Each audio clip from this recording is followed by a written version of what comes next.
Well, you've seen what's inside the box. Now we're inside the garage. We're going to be installing obviously our one-piece lightweight flywheel as well as our stage 2 clutch, including our pressure plate and clutch disc. We're going to be showing you some critical points you might want to pay attention to make sure that this goes properly and smoothly. Once you've removed all the components above and below the vehicle, now it's time to remove the transmission. Use a proper transmission stand to move it safely and properly. Please use caution as this component is very heavy, as the dual mass flywheel and clutch is extremely heavy. Be sure to remove the magneto or crank sensor to make sure it doesn't get damaged. As always, be sure to clean the bell housing as to remove any contaminants. When replacing a clutch on a dual mass flywheel vehicle, be sure to replace it with either an OEM replacement brand new or a single mass flywheel option.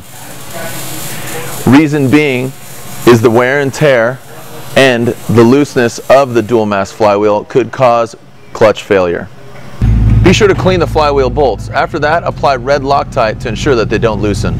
Be sure to use caution removing the pilot bushing, ensuring not to cause damage to the crankshaft. Gently hand press the pilot bushing into place, then using an appropriate size socket, tap it gently into place.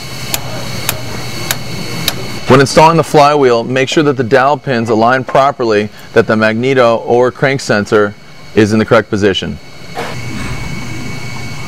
Be sure to tighten the flywheel bolts in a star pattern a little bit at a time, utilizing OEM torque specs to ensure proper installation. After tightening down the flywheel and before putting on the pressure plate and clutch disc, clean the surface of the flywheel, removing any debris and contaminants. Now it's time to remove the release bearing from the bearing carrier, utilizing a shop press or an arbor press and an appropriate size socket. Now install bearing carrier into new release bearing using a shop press or an arbor press. Once installed, make sure that release bearing spins freely and properly.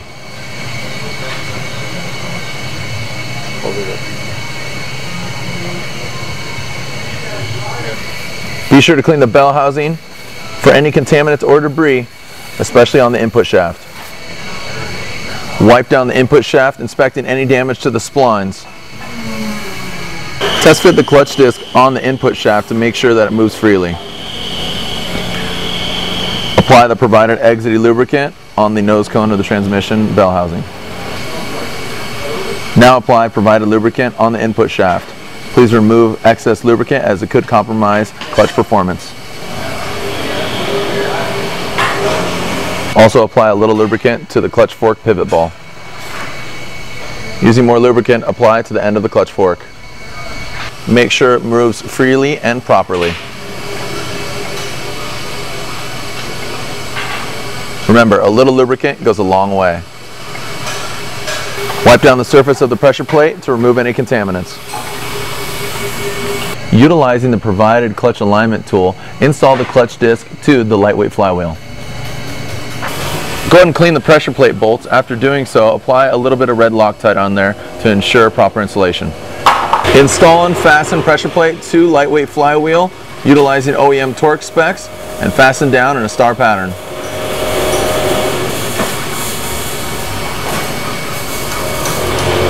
Once clutch is installed, remove the alignment tool.